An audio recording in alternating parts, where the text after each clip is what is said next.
Noniin. Huomenta. Meillä on vierotusoireet täällä.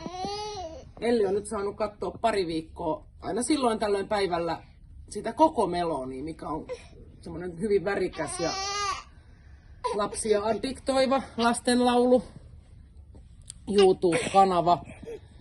Meillä on tähän asti katsottu lähinnä Titinalle, ihan isolta ruudulta Titinalle ja Fröbelin palikoita. Nyt kokeiltiin pari viikkoa sitten, kun siis YouTube ihan tarjosi meille sitä tonne. Varmaan se näkee, että meillä on tän ikäinen lapsi täällä, että sitä voisi kiinnostaa jo koko melonia. Ellihän saman tien jysähti tuohon istumaan ja tuijottamaan sitä. Titinallen tahdissa Elli tanssii, liikkuu, leikkii. Ja sitten, kun nyt on huomannut, että hän siis todellakin on siihen täysin addiktoitunut parissa viikossa, niin nyt me on laitettu se pois. Sitä ei enää katsota, mutta nyt mä aloitan huvikseen vain sen tuosta telkkarista päälle, niin voitte nähdä, mitä tapahtuu Ellille.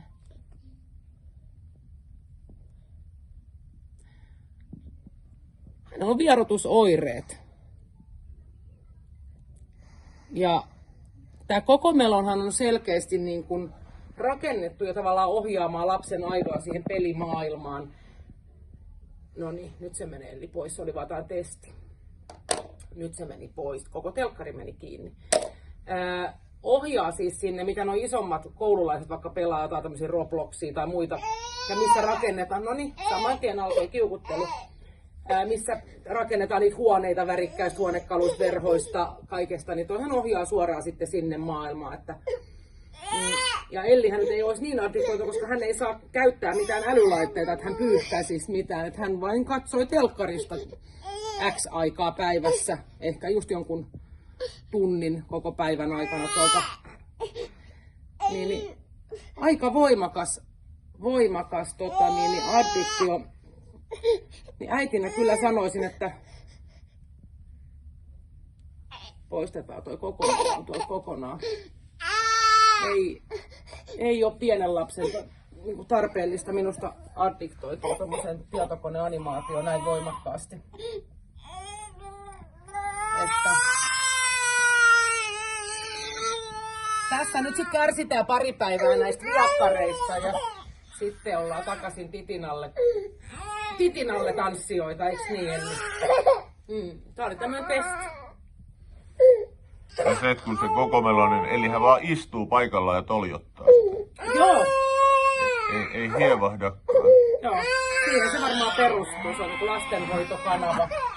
Niinpä. Titinalle tai muita katsoo sen nyt, tosissaan leikkiä samalla ja tanssii. Tämä oli tämmönen nykyaikatesti meiltä, että nähtiin, että me emme halua tähän lähteä mukaan. Luetaan kirjaa. Nyt Potalle Jyri.